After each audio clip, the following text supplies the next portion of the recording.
దేవుని వాక్యంలోకి వెళ్దాం. కీర్తనల గ్రంథము 29వ కీర్తన మొదటి 2 వచనాలను చదువుకుందాం. Psalm 29 first 2 verses. 29वां भजन पहला 2 वचन.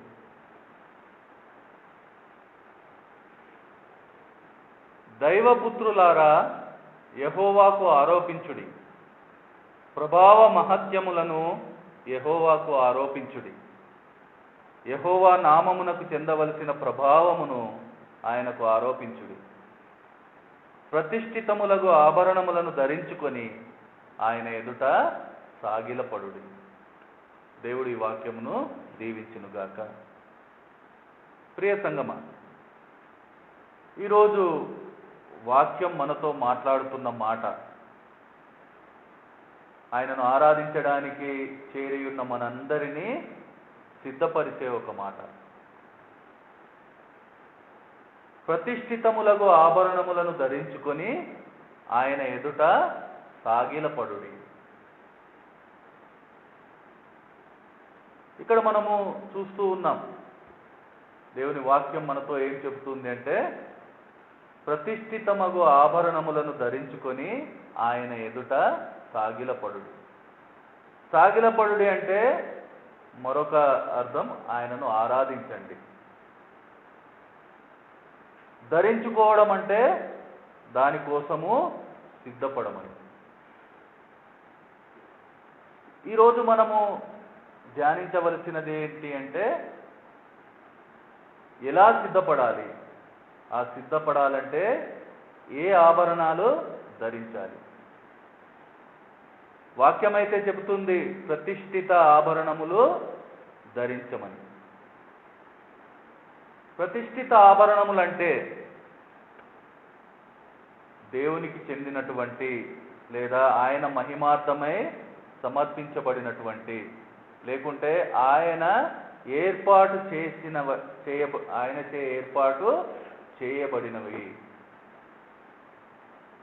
ఇది ప్రతిష్ఠితమని మనం చెప్పవచ్చు. ఈరోజు దేవుణ్ణి ఆరాధించే ముందు మనము ఈ మాటను మన మనసులో జ్ఞాపకం ఉంచుకుందాం.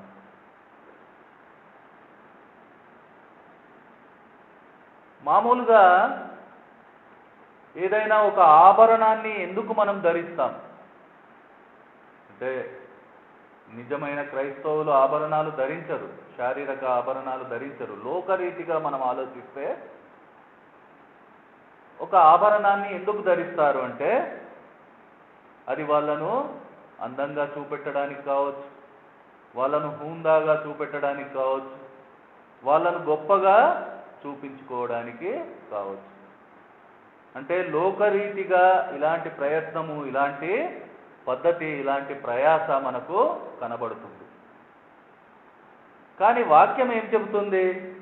ఈరోజు మీరు ఆభరణములు ధరించుకొని సిద్ధపడండి అంటే, వాక్యం చెప్పేది శారీరక సంబంధమైన ఆభరణములు కాదు, కానీ ఈరోజు వాక్యం ఆత్మీయ ఆభరణాల గురించి మాట్లాడుతూ ఉంది.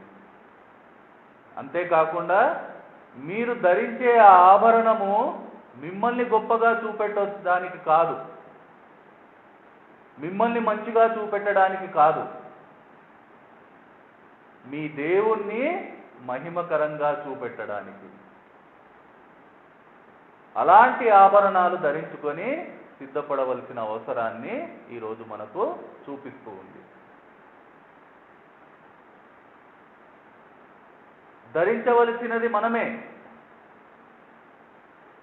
ధరించేది మనమే, కానీ అది మనకు అలంకారముగా ఉండకూడదు. మన అలంకారం కోసం మనం ఆ పని చేయకూడదు.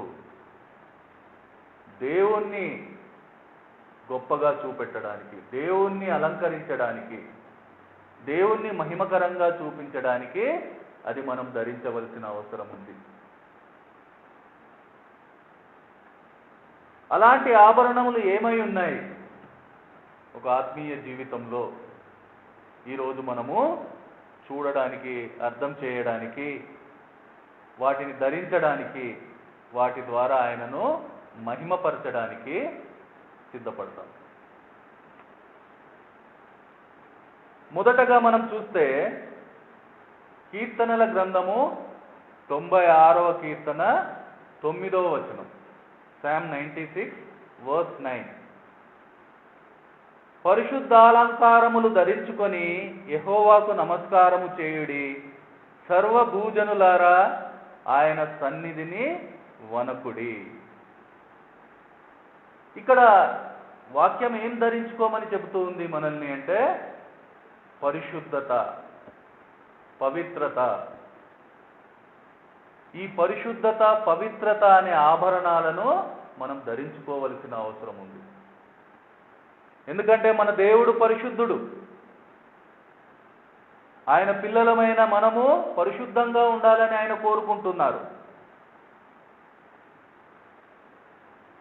అందుకనే ఈరోజు మనం ఆ పరిశుద్ధతను, పవిత్రతను ఆభరణంగా ధరించుకోవాలి. ఎందుకంటే ఈ లోకంలో ఆ పరిశుద్ధత లేదు, ఈ లోకంలో ఆ పవిత్రత లేదు.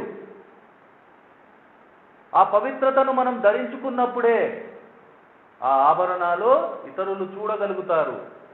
ఆ ఆభరణాల ద్వారా దేవుణ్ణి మహిమపరచగలుగుతారు. హెబ్రీ 12:14 మనం చూస్తాం. Hebrews 12:14. అందరితో సమాధానమును పరిశుద్ధతయు కలిగి ఉండుటకు ప్రయత్నించుడి, పరిశుద్ధత లేకుండా ఎవడు ప్రభువును చూడడు. ఈరోజు వాక్యం పరిశుద్ధత లేకుండా ప్రభువును చూడలేని పరిస్థితిని మనకు గుర్తు చేస్తూ ఉంది. ఆ మాటలో మనం చూస్తూ ఉన్నాం, పరిశుద్ధత కలిగి ఉండండి, ఎందుకంటే పరిశుద్ధత లేకుండా ఎవరు ప్రభువును చూడలేరు. పరిశుద్ధత లేకుండా మనమే చూడలేని పరిస్థితుల్లో అది ఇతరులకు ఎలా చూపించగలుగుతాం?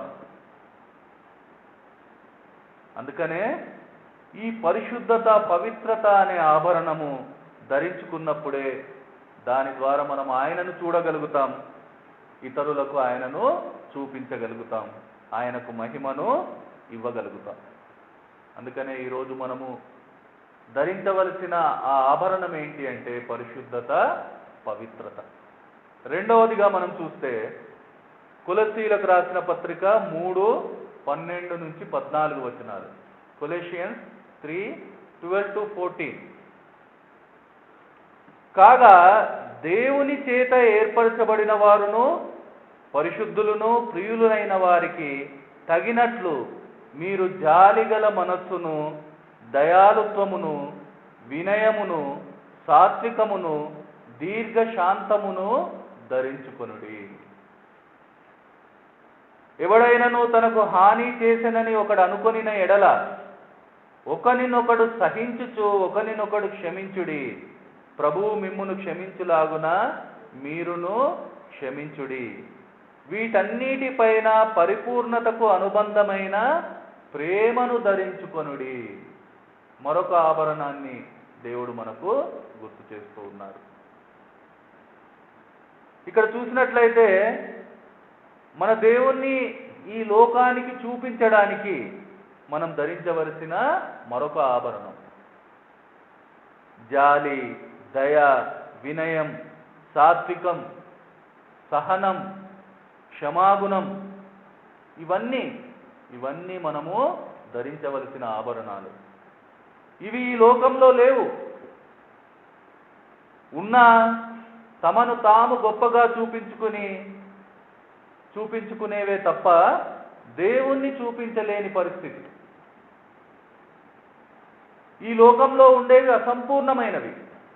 ఈ లోకంలో కూడా జాలి ఉంది, ఈ లోకంలో కూడా సహనం ఉంది, ఈ లోకంలో కూడా క్షమ ఉంది. కానీ ఇవన్నీ అసంపూర్ణమైనవి. వీటన్నిటి పరిపూర్ణతయే దేవుని ప్రేమ. దేవుని ప్రేమ లేకుండా ఇవన్నీ పరిపూర్ణంగా మనము ఈ లోకం ఎదుట చూపించలేము.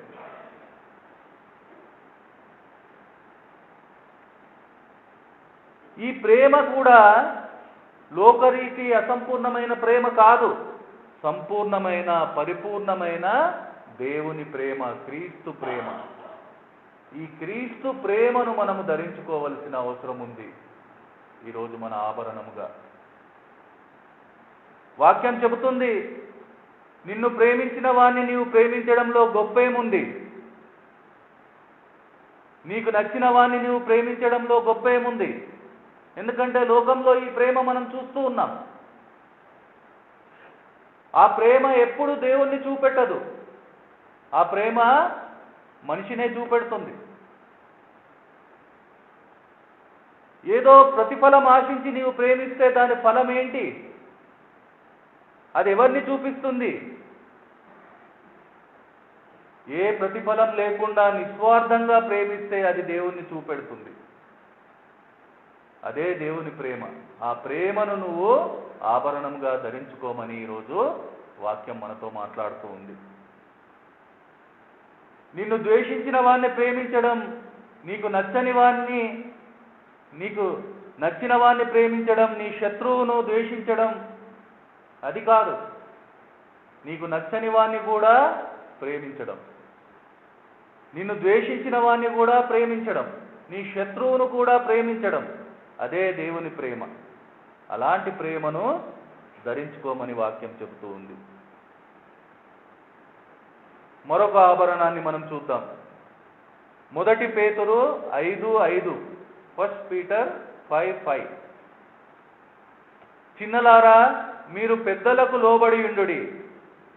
మీరందరూ ఎదుటివాని ఎడల దీన మనస్సు అను వస్త్రము ధరించుకొని మిమ్మును అలంకరించుకొనుడి.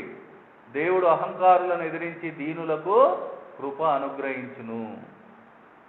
ఈరోజు మనం చూసినట్లయితే, ఈ రోజే కాదు, మనిషి దేవునికి దూరమైన రోజు నుంచి మనకు కనబడేది మనిషిలోని గర్వం, మనిషిలోని తిరుగుబాటుతనం, లోబడలేని మనిషి తత్వం. ఇదే మనం చూస్తూ ఉన్నాం చరిత్రలో. కొందరు చెప్తారు ఆత్మాభిమానం అని, అందంగా చెబుతారు, కానీ ఇవి ఏవి మనిషికి అలంకారం కాదు. ఇవి ఎప్పుడూ మనిషిని నాశనం వైపే తీసుకుపోతాయి. అందుకనే దేవుడు చెబుతూ ఉన్నారు, లోబడండి, దీన మనస్సు ధరించుకోండి. ఇక్కడ ఒక మాట మనం అర్థం చేయాలి. లోకంలో కూడా కొందరు లోబడేవారు ఉన్నారు. కొందరి ముందు వాళ్ళు తగ్గించుకొని ఉంటారు. అది వాళ్ళ అవసరం కావచ్చు, వాళ్ళ భయం కావచ్చు, వాళ్ళ స్వార్థం కావచ్చు, మరేదో కారణం వల్ల కావచ్చు. వారు బయటికి చూపిస్తారు, వాళ్ళ అవసరం తీరింది, వాళ్ళ అక్కర తీరింది అంటే, లేదా తాము ఆశించింది అక్కడ దొరకదు అని అర్థమవుతే అవన్నీ వెళ్ళిపోతాయి. ఆ లోబడడం కనిపించదు మళ్ళీ. కానీ దేవుడు కోరేది అలాంటి లోబడడం కాదు. పెద్దలకు లోబడండి, ఎదుటివాడి ఎనలా దీన మనస్సు ధరించుకోండి. పెద్దల కంటే దేవుడు మీ జీవితంలో ఏర్పాటు చేసిన పెద్దలకు, అది కుటుంబంలో కావచ్చు, పనిలో కావచ్చు, సంఘంలో కావచ్చు, దేవుడు ఎవరినైతే నీ జీవితంలో ఏర్పాటు చేశారో వాళ్లకు లోబడవలసిన అవసరం ఉంది. దీన మనసు అంటే తగ్గించుకొని ఉండడం. నీకు అవసరం ఉన్న వారి ముందే కాదు, నీ ఎదుటనున్న ప్రతి ఒక్కరికి, నీకు ఇష్టమైన వారికే కాదు, నీ ఎదుటనున్న ప్రతి ఒక్కరి ఎదుట నిన్ను నీవు తగ్గించుకొని ఉండాలి. అప్పుడు నువ్వు హెచ్చించబడతావు. అది ఇతరులు చూస్తారు, అది వాళ్ళకు కనిపిస్తుంది. అదే నీ నిజమైన ఆభరణం. ఆ ఆభరణాన్ని బట్టి నీ దేవుణ్ణి ఈ లోకము మహిమపరుస్తుంది. దాన్ని నువ్వు ధరించుకోవాలని ఈరోజు వాక్యం గుర్తు చేస్తుంది. తరువాతగా మనం చూస్తే 1 పేతురు 4:1, 1 పీటర్ 4:1. క్రీస్తు శరీరమందు శ్రమపడెను గనుక మీరును అట్టి మనస్సును ఆయుధముగా ధరించుకొనుడి. ఈరోజు పరిస్థితి మనం చూస్తూ ఉన్నాం. లోకంలో కాదు, సంఘంలో కూడా ఇలాంటి పరిస్థితులు మనకు కనబడుతున్నాయి. శ్రమ రాగానే భయం, బాధ, వాటిని తప్పించుకునే ప్రయత్నాలు, అందులో భాగంగా తప్పులు చేయడం, వాటి ఫలితంగా ఇంకా శ్రమలను కొని తెచ్చుకోవడం. ఇది లోకంలోనే కాదు, సంఘంలో కూడా కనబడుతుంది ఈ పరిస్థితి. ఈరోజు శ్రమలను స్వీకరించే మనసు, అది మనం ధరించవలసిన ఆభరణం. వాటిని ఎదుర్కొనే మనసు, వాటిని జయించే మనసు, అన్నిటికంటే వాటిని సహించే మనసు, ఆ శ్రమలలో సంతోషించే మనసు, ఇది ఈరోజు మనము ధరించవలసిన ఆత్మీయ ఆభరణం. ఇది లోకంలో కనబడదు. లోకంలో అయితే శ్రమలు వస్తే వాళ్ళు భయంలోనే ఉంటారు, బాధలోనే ఉంటారు, ఇంకా ఆ శ్రమలను తప్పించుకునే ప్రయత్నాలలో, ఇంకా లోతైన శ్రమలలో వాళ్ళు పడుతూ ఉంటారు. కానీ దేవుని పిల్లలమైన మనం ఆ శ్రమలను ఎదుర్కొనే మనసు, ఆ శ్రమలను జయించే మనసు, ఆ శ్రమలలో సంతోషించే మనసు, ఇది మనం ధరించవలసిన ఆభరణం.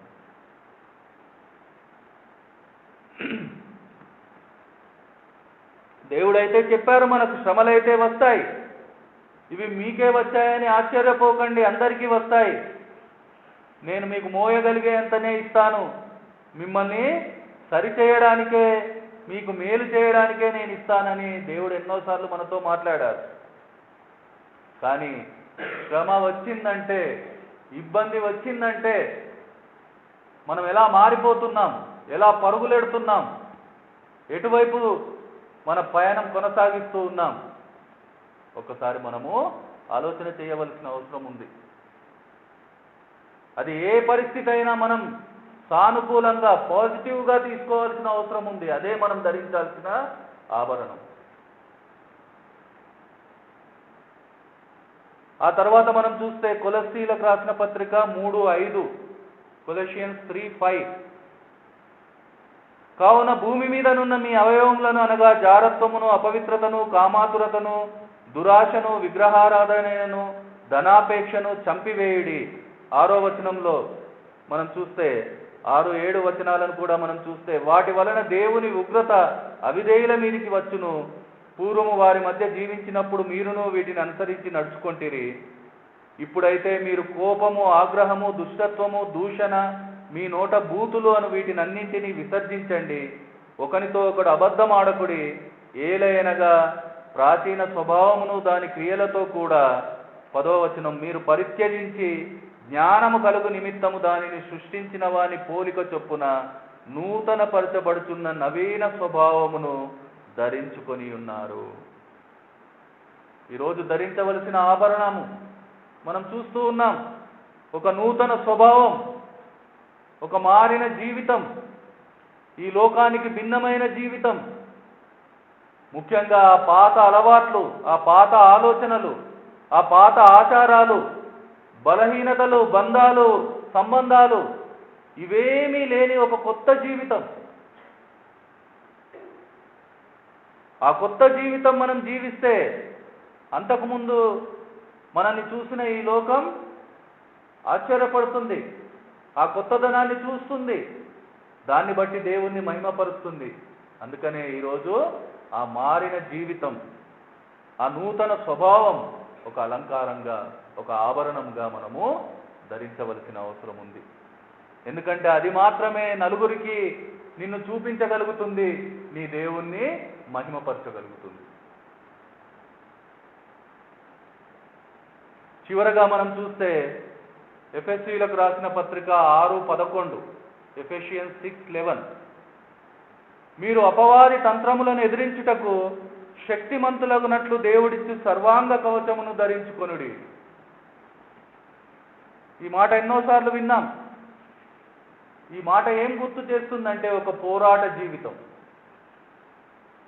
దేవుడు పిరికితనం గల ఆత్మని ఇయ్యలేదని వాక్యం చెబుతూ ఉంది.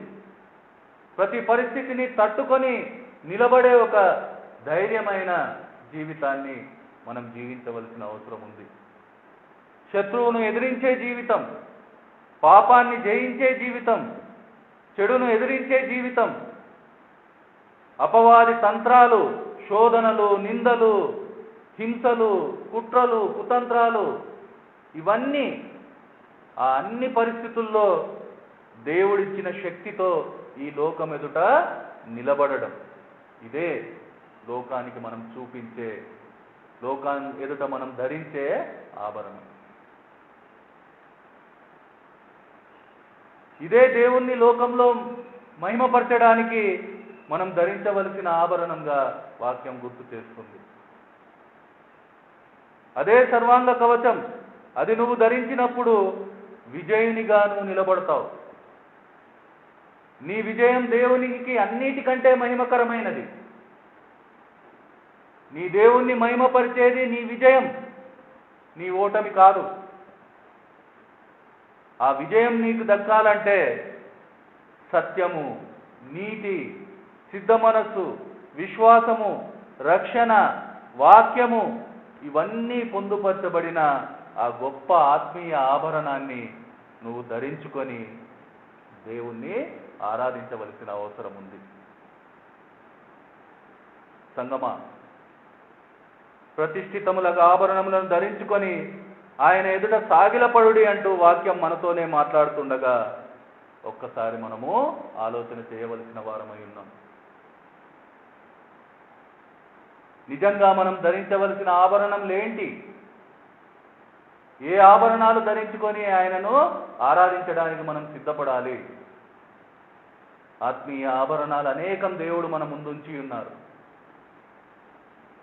పరిశుద్ధత, పవిత్రత, ప్రేమ, క్షమ, దీన మనస్సు, శ్రమలలో సంతోషించే మనసు, వాక్యము, విశ్వాసము, రక్షణ, సత్యము, నీతి, సిద్ధ మనసు, ఇలా ఎన్నో ఆత్మీయ ఆభరణాలు, దేవుని ప్రేమ, ఇలా ఎన్నో ఆత్మీయ ఆభరణాలు, అవన్నీ దేవుడు ప్రతిష్ఠితం చేసి ఉన్నారు. ఆ ప్రతిష్ఠితమైన ఆభరణాలను మనం ధరించవలసిన అవసరాన్ని ఈరోజు మనకు చూపిస్తూ ఉన్నారు. వాటన్నింటినీ మనం అలంకారంగా, మన దేవునికి మహిమకరంగా ధరించుకొని ఆయన ఎదుట సాగిలపడి ఆరాధన చేయవలసిన సమయం ఇది. విన్న మాటలను అర్థం చేసిన వారమై ఆయనను ఆరాధించుకుందాం. ఆరాధన చేస్తాం.